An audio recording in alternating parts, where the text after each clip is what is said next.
Iya. Terus aku lihat rumah ini rame. Aku kira ada kebaktian atau apa. Nah, terus langsung semuanya datang, langsung namanya nangis, langsung peluk aku kan. Aku bingung. Terus pas aku tanya kenapa, katanya aku diculik, baru marah. 5 orang penculik Andrian sudah ditangkap. Kini mereka sedang menunggu keputusan pengadilan, menunggu hukuman yang akan mereka terima.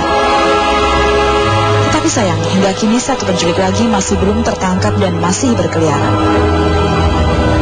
Meski was-was, tentu tak ada yang lebih membahagiakan bagi Andrian kecuali bisa berkumpul lagi bersama orang tua tercintanya di tengah kehangatan keluarganya. Bocah ini pun berbagi tips agar kejadian yang dialaminya tidak terulang pada anak-anak lain.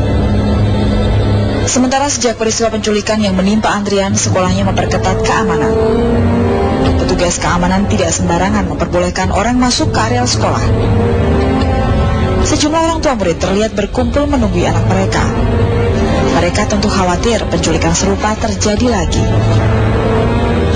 Namun bukan penjahat namanya kalau tak bisa mencari celah. Karena 3 bulan berselang, penculikan makin marak terjadi. Kebanyakan motifnya ekonomi. Tercatat setidaknya 14 kasus penculikan dalam 3 bulan terakhir. Satu korban hingga kini masih belum jelas keberadaannya. Ya, dialah Raisa Ali Said yang hingga kini tak tahu di mana ia berada.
lebih diperketat aja gitu loh, maksudnya ya kita lebih memperhatikan yang ya dipesenin anaknya juga gitu ya, kalau misalnya dengan orang yang nggak dikenal gitu harus lebih hati-hati ya. Jadi sekarang kan kita maksudnya lebih memperhatikan anak yang sekolah, kan kita antar, kita jemput dengan tepat waktunya gitu.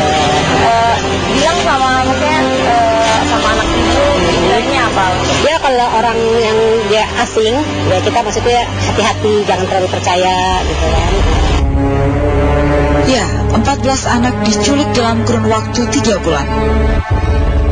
Sebagian besar adalah pelajar dari taman kanak-kanak hingga sekolah menengah atas. 13 korban telah kembali. 1 hingga kini belum diketahui keberadaannya. Juga pelakunya yang masih berkeliaran. Bocah yang hingga kini belum diketahui keberadaannya itu adalah anak dari Ketua Himpunan Pengusaha Muda Indonesia, Raisa Ali. Penculikan Raisa Ali yang kini masih misterius hanya satu dari sekian kasus penculikan yang sedang marak terjadi. Fenomena ini kembali mengingatkan kita pada kasus serupa di Kota Bogor beberapa saat lalu. Dalam kurun waktu yang sama selama 3 bulan, 12 penculikan terjadi. Rifka Naila adalah salah satunya. Sekolah dasar Cibulu 1 Bogor Utara, di mana Rifka sekolah menjadi lokasi sang penculik beraksi. Sebelum bel masuk berdentang, Rifka pun menuruti panggilan seorang wanita asing. Dia itu suruh nuker uang. Rifka tolong tukerin tuh di situ. Tukerin. Bilang tuker uang. Gak ada, belum ada yang beli. Ibu-ibu itu nyamperin. Gak ada. Ya udah, anterin aja ke pasarannya. Kepolosan siswa kelas 2 sekolah dasar ini telah menuntunnya pada bahaya. Seorang ibu berkerudung yang diduga sebagai pelaku mengajaknya berkeliling dengan angkutan umum jurusan Pasar Anyar Citerep. Dalam angkutan itulah seluruh perhiasan yang menempel di badan Rifka raib digasak sang pelaku. Setelah menggondol emas berat 3 gram, Rifka pun diturunkan di wilayah Pasar Anyar sekitar 8 km dari lokasi penculikan. Beruntung Rifka cukup cerdas menghampiri seorang satpam yang mengantarkannya pada pihak sekolah. Rifka pun dapat bertemu kembali dengan keluarganya setelah 3 jam dinyatakan hilang. Diangkut, Rifka buka dulu kalungnya, ntar ada yang ngambil. Hal serupa menimpa Adinda. Bocah 6 tahun ini tengah bermain di halaman rumah sang nenek yang tak jauh dari rumah orang tuanya saat peristiwa itu terjadi. Adinda menghilang tiba-tiba saat Herianto sang ayah dan Rian kakaknya tengah bersantai tak jauh dari tempatnya bermain.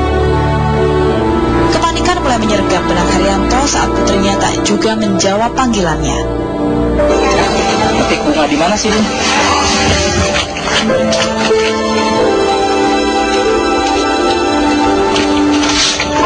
Oh, di situ. Terus yang manggilnya di mana sih? Di sana. Kita nyamperin.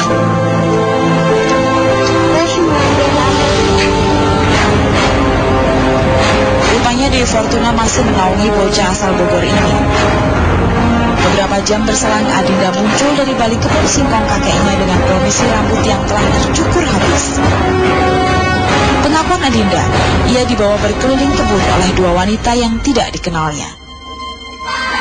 Anak-anak yang polos dan lugu memang rentan menjadi korban tindak kejahatan penculikan. Kasus Rifka dan Adinda hanya gambaran kecil dari potret bahaya yang mengintai anak-anak.